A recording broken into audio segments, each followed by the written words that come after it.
बोलो जयकारा बोल मेरे श्री गुरु महाराज की जय। सभी गुरुमुख प्रेमियों से सप्रेम जय सच्चिदानंद। श्री गुरु महाराज जी बड़े सरल शब्दों में फरमाते हैं, आगाह करते हैं। हम गुरुमुख प्रेमियों से सच्चा हार्दिक प्रेम करते हैं, तभी बड़ा प्यार से समझाते हैं, आगाह करते हैं, सचेत करते हैं कि जब इंसान का आखिरी वक्त आता है, आखिरी समय आता है, यानी जो मृत्यु का समय होता है, मृत्यु जो बिल्कुल नज़दीक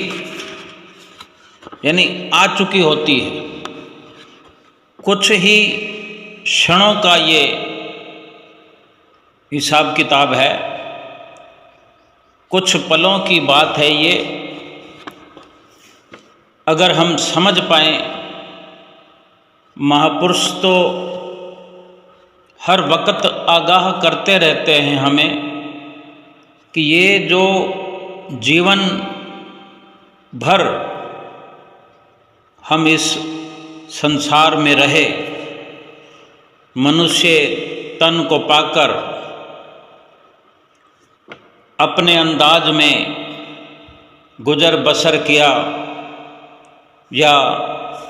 संतों महापुरुषों की वाणियों का स्वाध्याय किया, संतों महापुरुषों के वचनों पर मनन किया, संतों महापुरुषों की आज्ञा को शिरोधार्य किया, ये मृत्यु वो समय है जो कुछ क्षणिक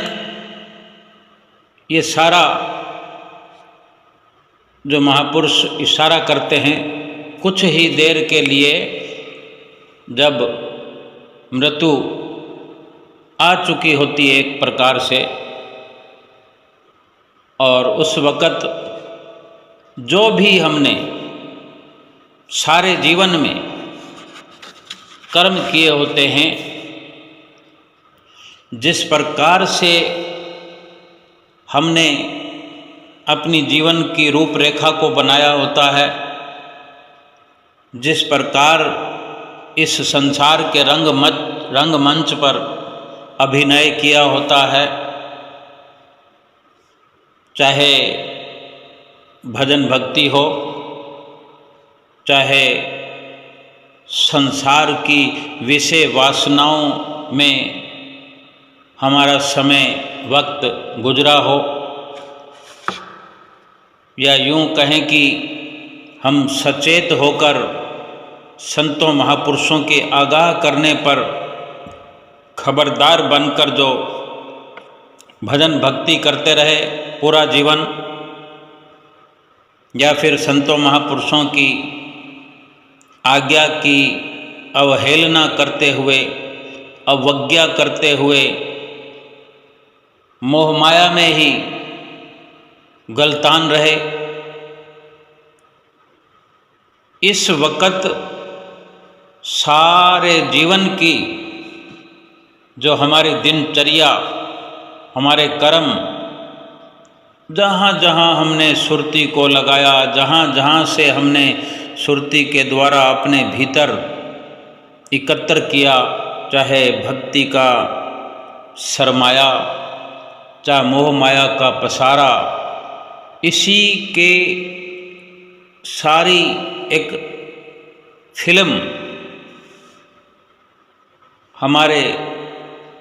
भीतर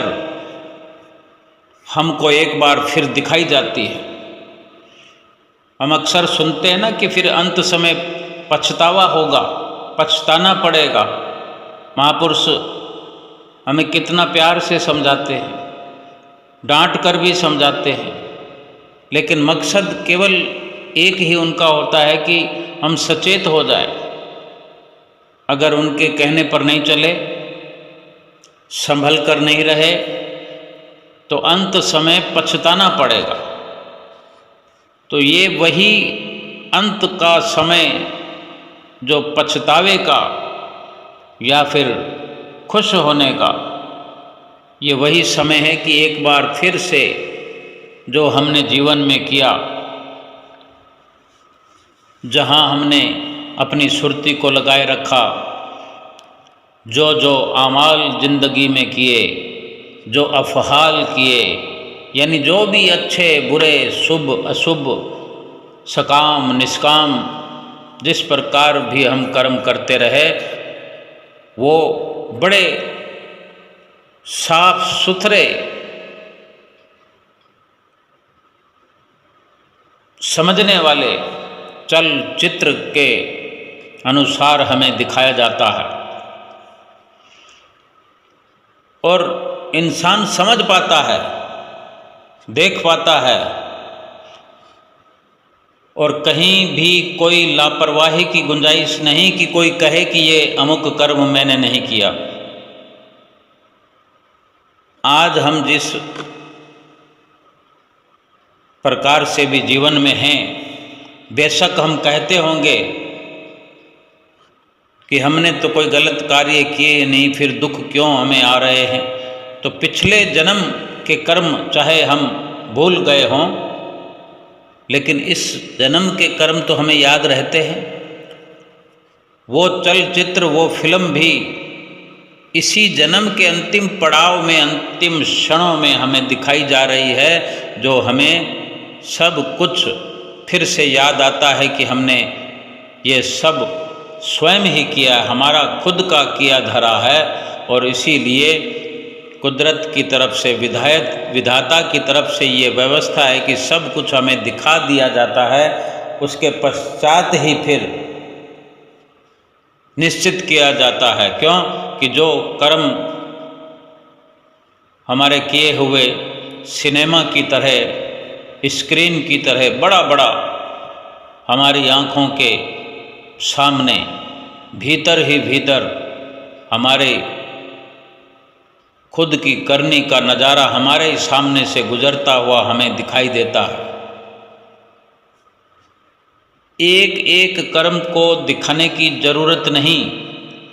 लेकिन एक शॉर्ट रूप में जैसे फिल्म का ट्रेलर दिखाया जाता है, उसी से हम अंदाज़ा लगाते हैं कि फिल्म कैसी रही। पूरे जीवन का निचोड़ दिखा दिया जाता है, खास खास जो सीन होते हैं, और चंद लम्हों में ये सब सिमट जाता है फिर। और कुछ जो भारी भरकम कर्म हमने अधिक समय तक या बार बार दोहराए हुए होते हैं, जिनसे कोई बड़ा ताना बाना बुना जा सकता है, जिनके अनुसार बड़ी कार्रवाई होनी होती है अगले जन्म के लिए। तो जिस प्रकार के कर्म अधिक होते हैं, बहुत ज़्यादा भारी भरकम होते हैं, जैसे माया में लगकर विषय वासनाओं रूपी कर्मों का पलड़ा अगर अधिक भारी है और भक्ति का बहुत कम है, तो भारी भरकम जो कर्म माया वाले हैं, उस और आत्मा एक कुदरत के न्यायिक फैसले के अनुसार चल पड़ती है, और उसी प्रकार आत्मा के लिए नया जन्म निर्धारित हो जाता है। जहाँ आशा तहाँ वासा, यानी जिन जिन प्रकार की वासनाओं में रमा रहा ये जीव, फिर ये वही वक्त आ जाता है कि दुख तो बहुत होता है, बहुत पछतावा होता है, लेकिन पछतावा करने से कुछ हो नहीं सकता। लेकिन यही पछतावा हम आज करें, यही पश्चाताप आज हम कर लें, सतगुरु हमें समझा रहे हैं, महापुरुष जतला रहे हैं।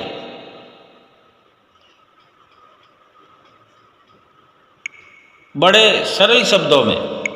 फरमान भी है, अच्छे दिन पाछे गए, गुरु से किया न हेत, अब पछतावा क्या करे, जब चिड़िया चुग गई खेत, चिड़िया चुग गई खेत। अब हम विचार स्वयं कर सकते हैं, अभी का अभी थोड़ा विचार कर सकते हैं। हम सोचें कि अगर हम उस दशा में हैं, समझ लो, मान लो कि अभी अंतिम क्षण हमारा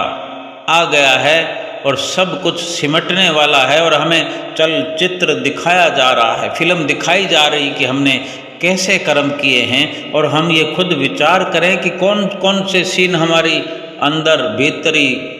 आँखों को दिखाए जा रहे होंगे। हम क्या देख रहे होंगे कि हमने बहुत सतगुरु की आज्ञा मानी है, सतगुरु की वचनों पर हमने बहुत वक़्त, बहुत उम्र, अधिक उम्र का हिस्सा या दिनचर्या का अधिक हिस्सा या 24 घंटों में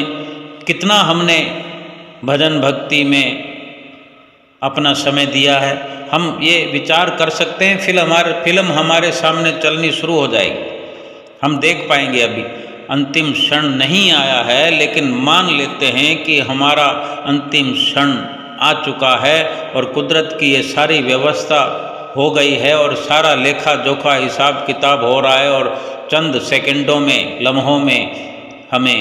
भेज दिया जाएगा हमारे कर्मों के अनुसार नए जन्म की ओर। तो हम खुद भी अपना निर्णय कर सकते हैं, हम अपनी आप की कुदरत हो सकते हैं, हम अपने विधाता खुद हो सकते हैं। अगर हम स्वयं निर्णय करना चाहें तो हम अभी कर सकते हैं कि आज तक मैंने क्या किया है, और आज ही पछतावा भी कर सकते हैं कि अगर हमने कोई कमी रख छोड़ी है, बहुत ज़्यादा कमी रख छोड़ी है या थोड़ी भी कमी रख छोड़ी है, तो सब का सब आज सुधार करने का वक्त है। लेकिन असल मायने में जब मृत्यु आ चुकी होगी और अंतिम क्षणों में ये हिसाब लगाया जाएगा, उस वक़्त पछतावा तो करने का अवसर मिलेगा, पछतावा तो करेंगे, लेकिन उसका समाधान कुछ भी नहीं होगा। केवल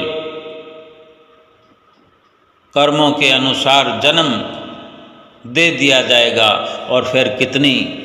दुखद अवस्था को हमें भोगना पड़ेगा, कब तक भोगना पड़ेगा, कितने दुख उठाने पड़ेंगे, कितनी परेशानियां उठानी पड़ेगी, और फिर बचाएगा कौन? कौन बचाएगा हमें? गुरुमुख प्रेमियों, संत महापुरुष बड़े दयालु होते हैं, बड़े दयालु हैं। हमारे श्री गुरु महाराज जी, श्री परमहंसों ने ये सुंदर नगरी बनाई है, श्री आनंदपुर धाम। आनंद से पुर कर दिया है आनंदपुर धाम को, आनंद ही आनंद कण कण में बिखेरता हुआ ये श्री आनंदपुर धाम। जो भी गुरुमुख प्रेमी हम जैसे, आप जैसे जुड़ गए हैं श्री परमहंसों की चरण शरण अपना ली है, जो आज्ञा की परवाह करते हैं, जो सतगुरु के वचनों की परवाह करते हैं, कहना मानते हैं, अमल करते हैं, उनका जीवन ये स्वर्णिम अक्षरों में लिखा जा सकता है। और अगर दूर दूर तक भी हम श्री परमहंसों की नज़दीकी पाकर भी दूर दूर तक पालना नहीं करते, अमल नहीं करते, तो हम यकीन से आज अभी समझ सकते हैं कि फिर पछताना पड़ेगा और फिर कर्मों के अनुसार 84 लाख योनियों में जाना पड़ेगा, जो किसी भी तौर पर उचित नहीं होगा, क्योंकि हमें ये अवसर पहले ही मिल चुका है, जीवन मनुष्य का प्राप्त हो चुका है।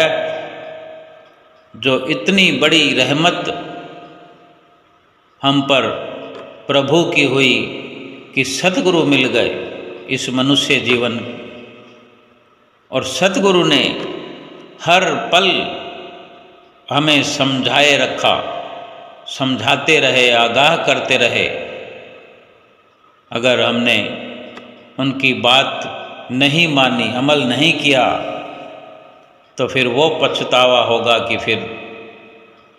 कोई भी बचाने वाला हमें नहीं आएगा। लेकिन आज हम अपने रुख को मोड़ सकते हैं, हम विषय विकारों को छोड़ सकते हैं, बड़ी आसानी से छोड़ सकते हैं। उस मृत्यु के अंतिम पलों को याद करें कि कहीं उस वक़्त पछताना ना पड़े, तो हम अपनी आज जो कर्मों की दिशा है उसको बदल सकते हैं कि हमारे जीवन के अंतिम पलों में जब हमें अपने कुकृत्य दिखाए जाएं, हमारी आँखों के सामने फिल्माए जाएं, तो हम पछतावा न करें, पछतावा न करना पड़े। तो हमें आज सत्संग, सुमरन, भजन, श्री आरती, पूजा, सेवा, इनका ऐसा दामन थाम लेना है, श्रद्धा और लगन से इनको दिल से अपनाना है कि देखते ही देखते सतगुरु की प्रसन्नता प्राप्त हो जाए, सतगुरु का आशीर्वाद तो प्राप्त हो ही रहा है, सतगुरु की प्रसन्नता भी प्राप्त हो जाए। और सतगुरु की प्रसन्नता तभी प्राप्त होती है जो सतगुरु की आज्ञा की पालना करते हैं, और जो सतगुरु की प्रसन्नता प्राप्त करते हैं उनके अंतिम क्षणों में, मृत्यु के अंतिम पलों में ऐसी फिल्म उन्हें दिखाई जाती है कि गुरमुख प्रेमी मुस्कुराते हुए उस वक़्त भी अपने सतगुरु का दर्शन दीदार भीतर ही भीतर कर रहे होते हैं, अपने सतगुरु से वार्ता कर रहे होते हैं, सतगुरु का खुले हाथों से आशीर्वाद प्राप्त कर रहे होते हैं। और ऐसे स्वर्णिम नज़ारे उनको उन अंतिम क्षणों में देखने को प्राप्त होते हैं। और कुदरत का अपने आप ही ये जो फैसला होता है उभर कर आता है कि जीवात्मा फिर सतगुरु के द्वार की ओर चल पड़ती है,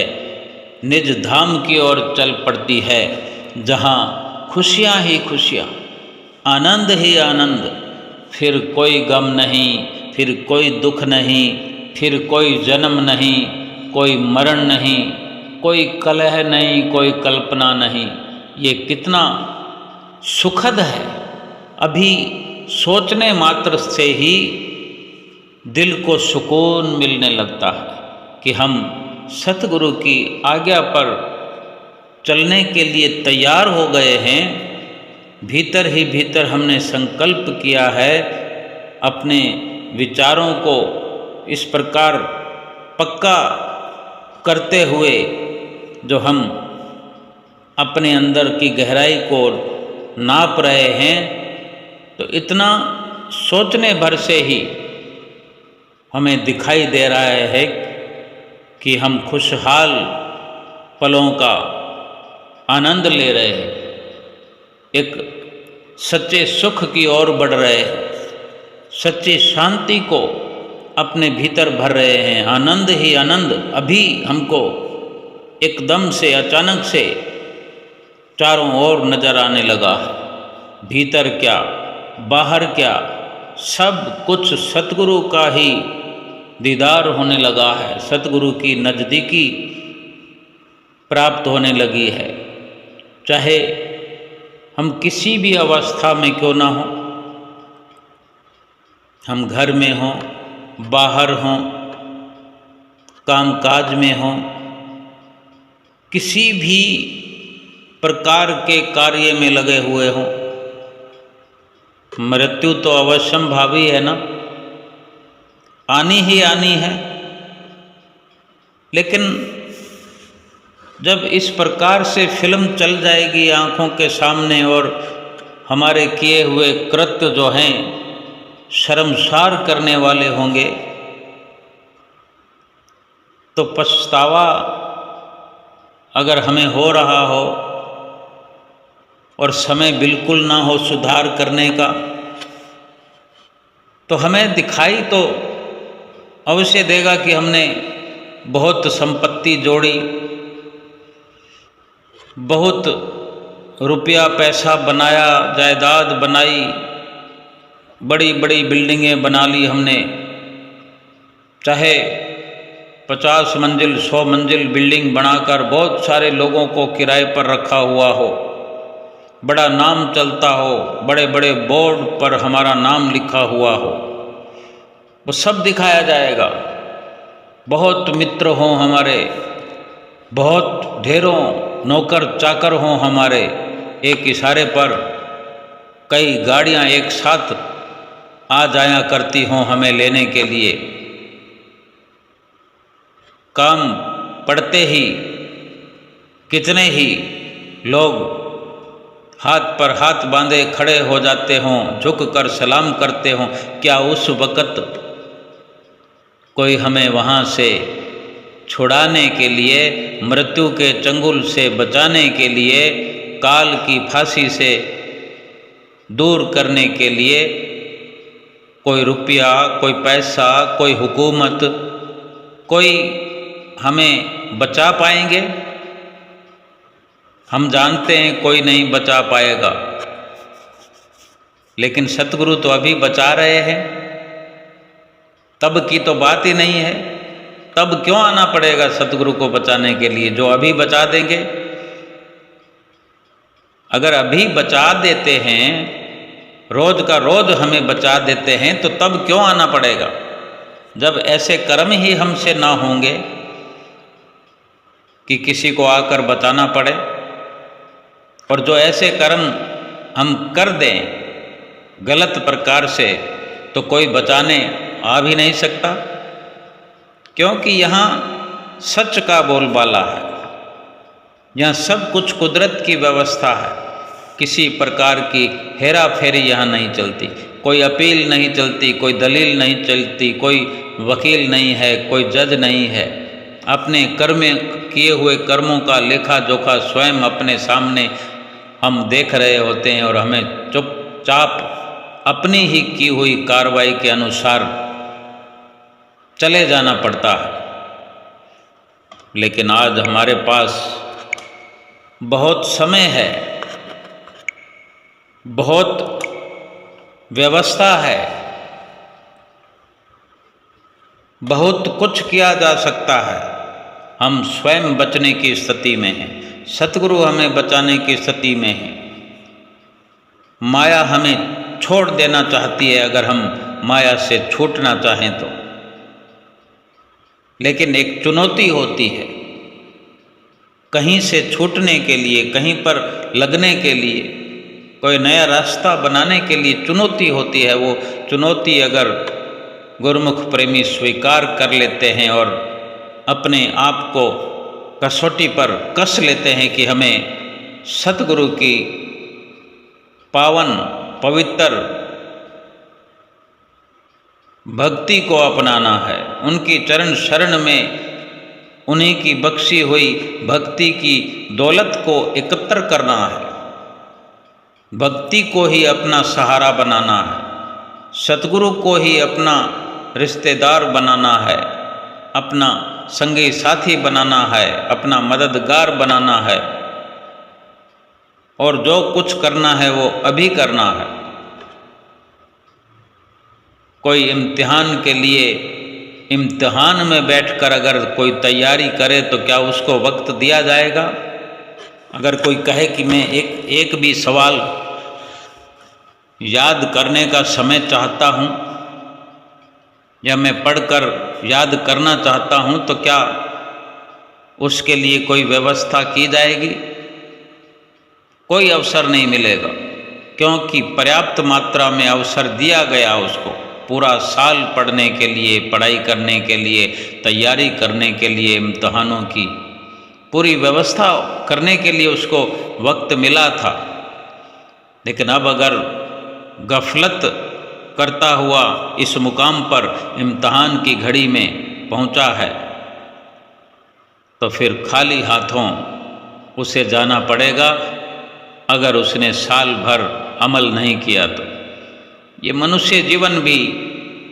पूरा जीवन इम्तहान ही चलता है। अगर जो लापरवाही करते रहते हैं, गफलत में समय व्यतीत करते रहते हैं और फिर अंतिम क्षणों में जब फैसले की घड़ी आती है फिर रोते हैं और चिल्लाते हैं, लेकिन कुछ भी बात नहीं बनती, चाहे कितना सर पटको कुछ भी नहीं हो सकता। इसलिए आज भरपूर वक्त है, पूरी व्यवस्था है हमारे पास, सतगुरु का साथ है, सतगुरु का हाथ है हमारे सिर पर, सतगुरु का आशीर्वाद है, पूरी की पूरी सतगुरु की ओर से हमें 24 घंटे हर पल हर घड़ी मदद मिल रही है। हर वक्त जहाँ सतगुरु को बुलाते हैं वहाँ सतगुरु हाजिर हो जाते हैं। ऐसी व्यवस्था हमारे जीवन में है और हम गफलत की राह पर चलते हुए, गफलत करते हुए, लापरवाही करते हुए, लापरवाही का जीवन जीते हुए अगर समय को खर्च कर देंगे, श्वासों को खर्च कर देंगे, जीवन को नष्ट कर देंगे, ये हमारे लिए बहुत ही दुर्भाग्यपूर्ण अवस्था होगी। और बेहतर यही है थोड़ा कमाई कम कर लें, थोड़ा रिश्तेदारी कम कर लें, थोड़ा खान पान कम कर लें, कुछ पहनावा कम कर लें, कुछ मिलना जुड़ना कम कर लें और वो थोड़ा जो वक्त है सब का सब थोड़ा सुमरन में लगाएं, थोड़ा सत्संग में लगाएं, थोड़ा दर्शन में लगाएं, थोड़ा सेवा में लगाएं, थोड़ा आरती पूजा में लगाएं। और इसी प्रकार सतगुरु के हवाले जो वक्त हम करते चले जाएंगे, वो वक्त जो है हमारा सुहेला होकर के, सुखी होकर के हमें सुखी करेगा, हमारा लोक परलोक सुहेला करेगा, हमारे जीवन को एक नया जीवन, कि अभी जो जीवन है मनुष्य जीवन 84 लाख योनियों से जो ये बेहतर है, स्वर्णिम है, ये बेहतर और स्वर्णिम इससे भी और बेहतर और स्वर्णिम हो जाएगा जब इस जीवन से हम परमात्मा के घर में पहुंच जाएंगे, यानी अपने स्वयं के निजी घर में पहुंच जाएंगे और सदा सदा के लिए ये जन्म और मरण का चक्कर समाप्त हो जाएगा। फिर कभी न जन्म लेना पड़ेगा और ना ही मृत्यु को प्राप्त करना पड़ेगा। ऐसी बाजी ये मनुष्य जीवन की है जो हम जीत सकते हैं और जीतना ही होगा। हम मनुष्य जीवन की इस बाजी को जीत कर जाए,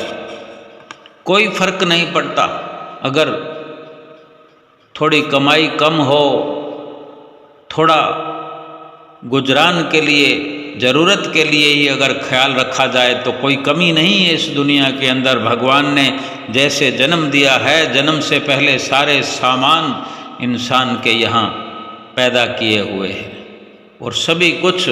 हमें इस जीवन में मिल रहा है, कोई प्रकार की कमी नहीं है। फिर क्यों हम 100 जन्मों का, 1000 जन्मों का